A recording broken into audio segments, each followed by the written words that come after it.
Head reveal.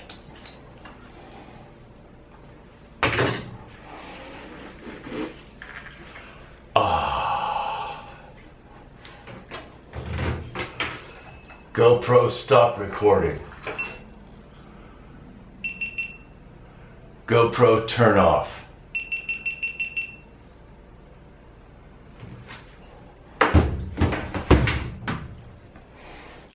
Hey friends, 4 things for you today. Number 1, dude, what's up with your hair? Number 2, Gogoro motorcycle trip to Kaohsiung, mostly about the bike and performance and gearhead stuff. Motorcycle man, I know you're out there somewhere. Third will be my Kaohsiung trip, purpose, process, a lot of disappointments, and then one awesome thing. And then last, I'd like to kick around some ideas about Kaohsiung as a city and culture, and that's completely my opinion. This is open for scrutiny from anyone. I really hope a Kaohsiung person can tell me, no, Kaohsiung is fun, it's not boring. And then at the very end, what I just recorded with the GoPro, I'll probably put that there too. Let's get started.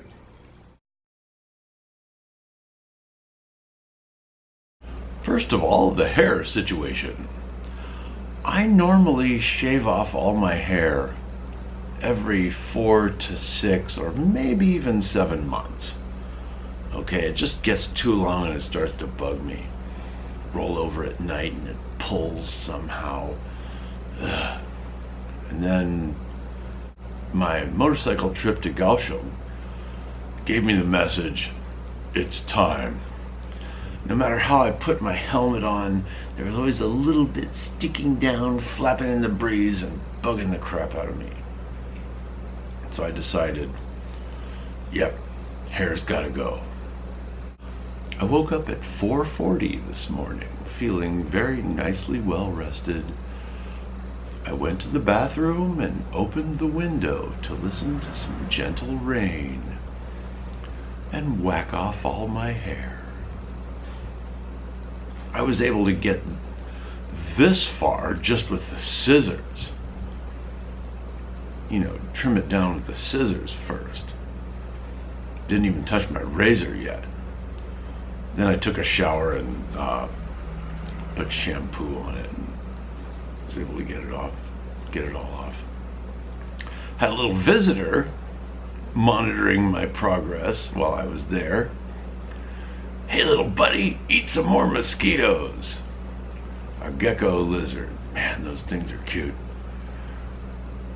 Alright, so I was finally able to shave everything off, and first day there's a trick you can do. Check this out.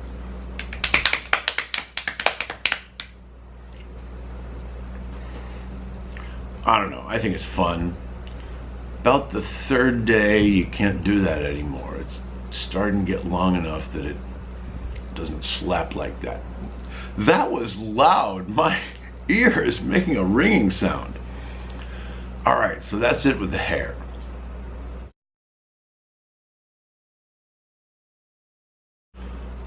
Now for all you gearheads out there, Gogoro trip to Kaohsiung City. Now the first thing that I do before I go on a long trip, I've been to Jai before, and I started out by checking the Gogoro map in the app map, to figure out where all the go stations are. It's pretty easy to do. Sometimes I even forget, hey, why are there no road names? Well, it's not Google Maps, but it works well. So I pretty much knew where I might want to switch batteries. Now, this is not Gogoro, but along the way I saw, I think it was a Porsche GT3 RS, bright lime green, beautiful color. The headlights looked odd and had the big wing on the back, which looks like stock. It doesn't look like some ugly addition. So I think that was a GT3 RS. I'll have to ask my brother-in-law about this. He's the expert.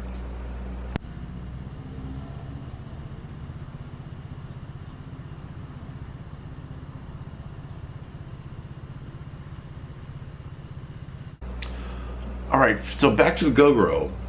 Going along the Golden Beach, that's a very, very straight road with very few traffic lights. So I kind of pushed it hard.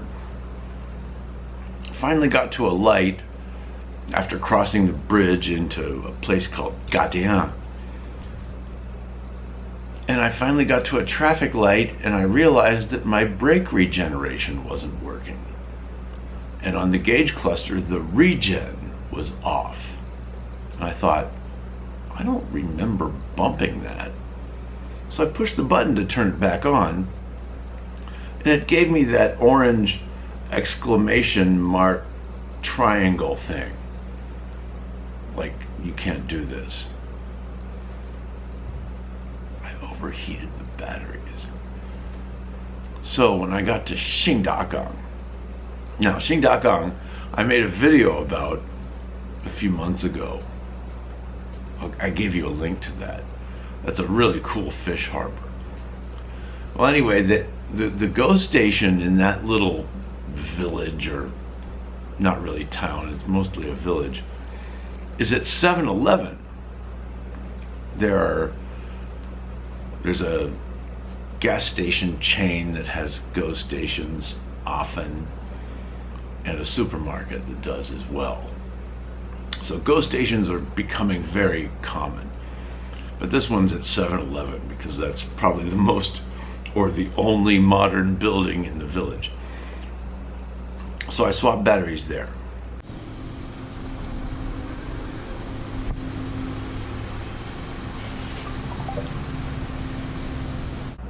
The next stretch of road going to Kaohsiung is kind of the same. Very long, straight, few traffic lights. The brake regen didn't last very long. So I got into the main part of Kaohsiung. And I went to a filling station that I knew had a GO station. And I swapped batteries there, and my brake regen is back immediately again.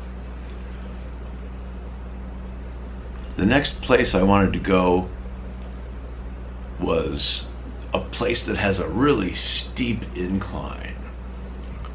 And what's really cool with the Gogoro is that the final drive is there's no CVT belt. You can go up a really steep hill as slowly as you want without worrying about burning the clutch or the CVT belt. So it's really fun to go slowly up an incline, direct power. Then I wanted to come down and see how the brake regeneration would work. How much braking did I actually need to maintain a safe speed coming down the incline? Turned out the incline was cordoned off and I couldn't do that. One of the many disappointments. On the way back, I stopped at the same place that I switched batteries the last time. I realized I had gone in the wrong way and met another Gogoro face to face. I knew I was in the wrong, so I smiled, which of course he couldn't see, but I think he could see from my eyes that I was smiling. And I did my hand like this, like you first. And so he switched his batteries first. I couldn't figure out his bike though. I think it was maybe a Gogoro 3. The front panel was a glossy color, but it said S Performance. But all S Performance bikes don't say that on the front. They have a matte black finish. So either he modified it or it was a Gogoro 3 maybe. I don't know. Doesn't matter.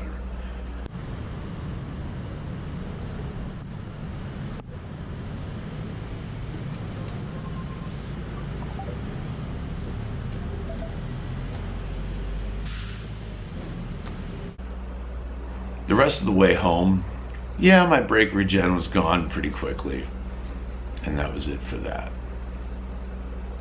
Now, for gearheads out there, I also saw a Ferrari on the way home. So take a look at that, and then we'll go on.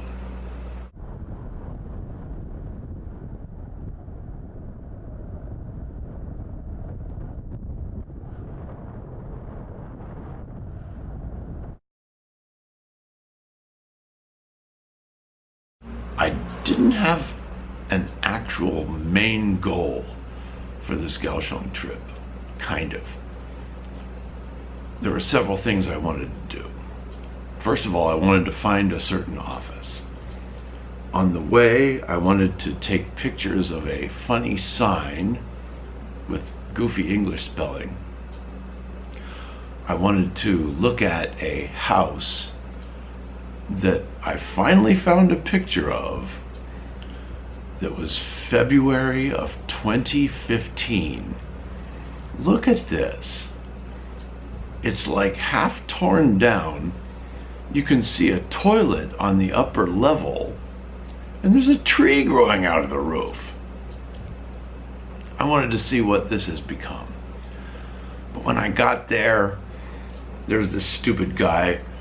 There were two motorcycles like this, and this guy stopped right in between them, exactly equidistant. So I couldn't get through either way. I want to be first off the line, you know. So I finally got past him, and I forgot to look. So I thought, gotta check that out on the way back. Got to the sign, and then it used to be called Xizangjie. Xizang is Tibet. It's common for big cities to have road names of places in China. This is left over from the KMT, the Kuomintang administration. Fuck 'em. Well, anyway, Xizangjie used to say Shizang Street, Shizang Road, or Shizang Street. The way they spelled it, it was funny. But now it says Xizangjie, and then left to right, in parentheses, which is odd for a street sign, it says Tibet Street. And then vertical parentheses at the left, it says Tubo-jie. And I do not understand this. Kind of a disappointment. I wanted to take a picture of that funny sign. I actually took a picture many years ago. Can't find it. And the picture of the crappy house took me a long time to find, but I got it. All right, so I got to the end of that road, and then the next road that I expected to take was one way coming at me. Normally, I would just go the wrong way. But the road wasn't very wide, and I thought, what if I get stuck and pull over and let people pass, and then a police car shows up, Something told me, don't mess with this.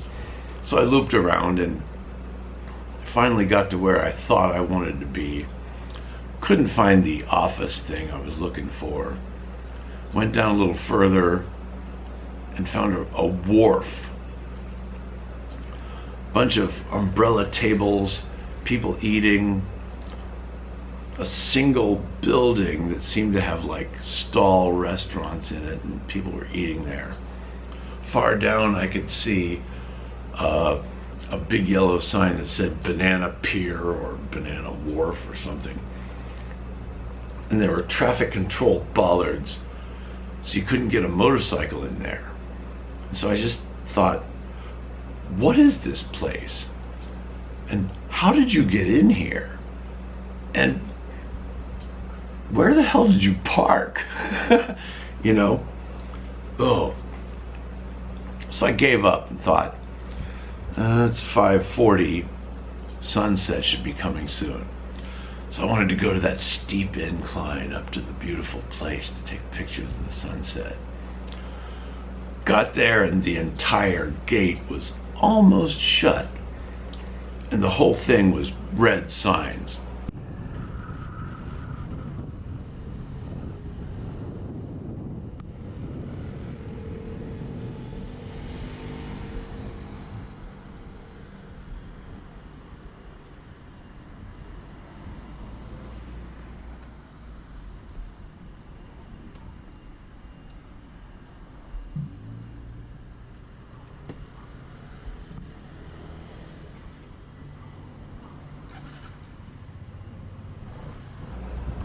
Cars and motorcycles forbidden.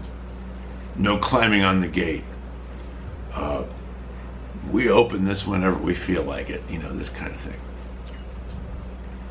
I thought, I don't really want to go in there. I just want to go up and down the road. But next to me was the Zhongshan University security guard, and he was watching me. And I was like, yep, okay, I'm not going to try that either. Next disappointment was only 100 or 200 meters away.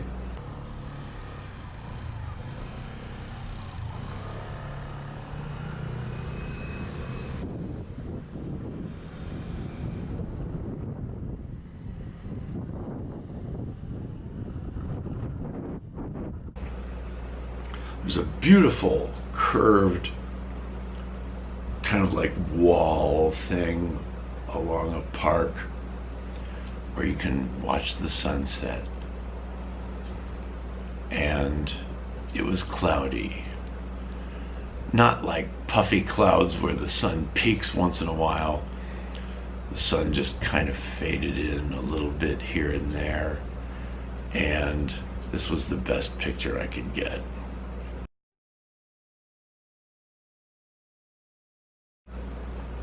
Next disappointment was only about 300 meters away. There used to be a big, one single building with open on all sides next to the harbor. 3 restaurants, 3 seafood restaurants in there you can choose from. And they'll cook anything you want. It's kind of like a food court.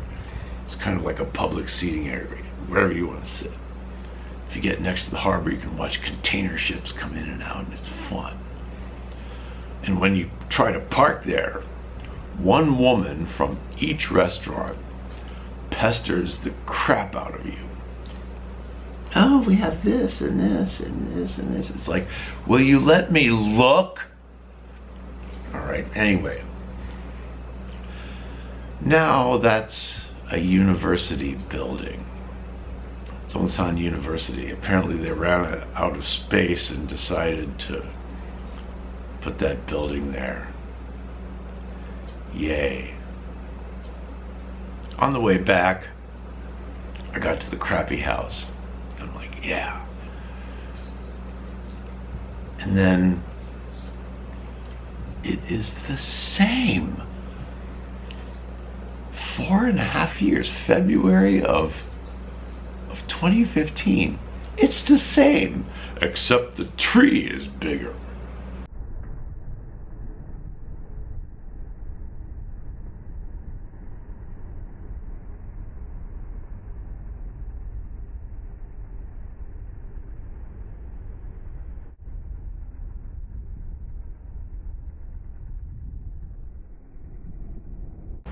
All right, so I can't imagine in 4.5 years nobody came along and said, oh, come on, clean this shit up. You know? Really disappointing. It's kind of like Kaohsiung is going nowhere. I was expecting to be like, wow, wow, everything's so different, everything's amazing. Nope. Finally, the very awesome thing is Zoying Dalu Hundun Tang. I've been eating at this place for like 22, maybe 23 years. They have the best wonton soup ever. The volume of the bowl is way over 50% meat. Those are really meaty wontons. And I got mine with an egg. If you see little brown lines on the egg, that's because of the holes in the white pepper shaker when I was doing that. And just for fun, here's the menu.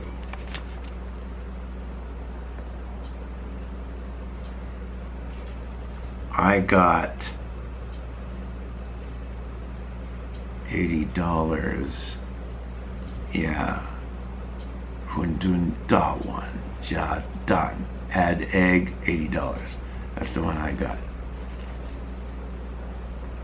Alright, so there's the menu. That was really, really good. And I told them that too. I said, I've been eating here for 23 years. Thank you. Alright, so that was the good thing. The rest of my trip home was pretty normal and uneventful.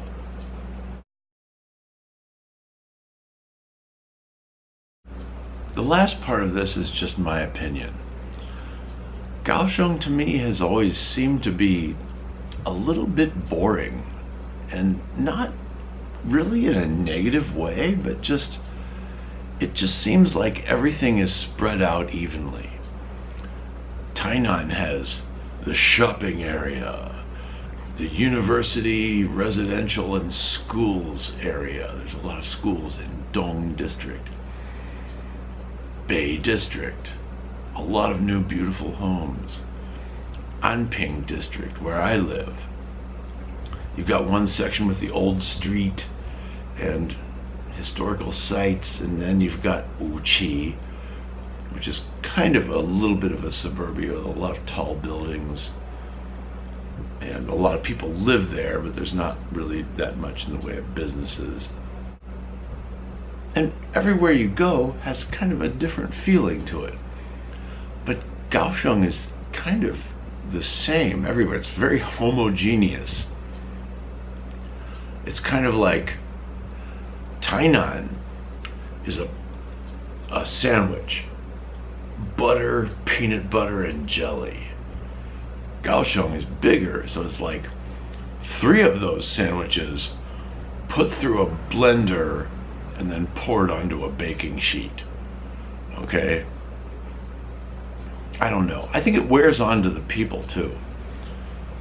A couple times I've been to a party in Tainan where I know everybody, and then I see a couple people I don't know. I'm like, hi. We're from Kaohsiung. Yeah. But I've never been invited to a party in Kaohsiung. Kaohsiung just doesn't do parties. I guess they're fun.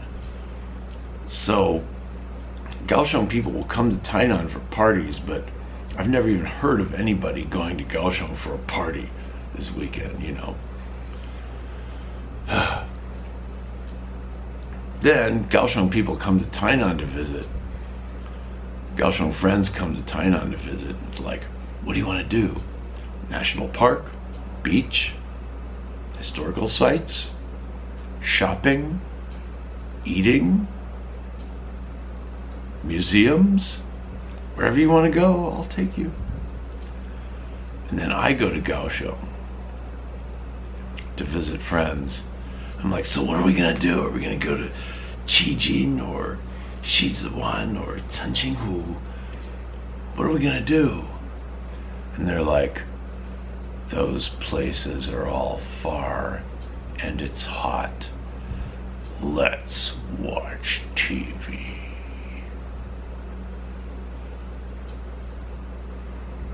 That's happened to me way more than 2 or 3 times, okay? In the summer, when it is hot, the air mass moves from the southwest to the northeast. The same ocean air is coming to Tainan and Kaohsiung at the same time. The humidity is the same, the temperature is the same. Tainan people are fun, and Kaohsiung people like to watch TV. Okay, just my opinion. Open for scrutiny. I hope someone can prove me wrong and say, Kaohsiung is fun if you do this or this or this. And then I want to try that. Okay, so that's enough for today. Take care, friends, and be safe out there.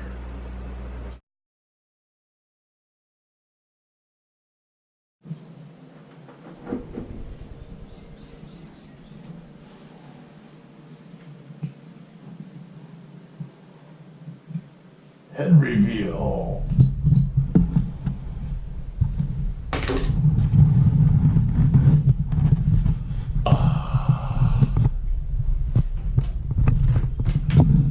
GoPro, stop recording.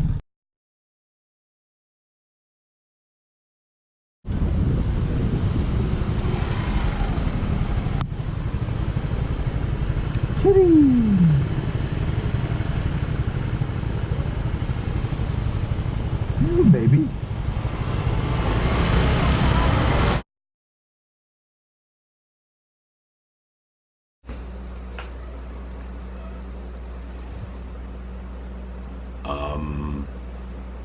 Hello?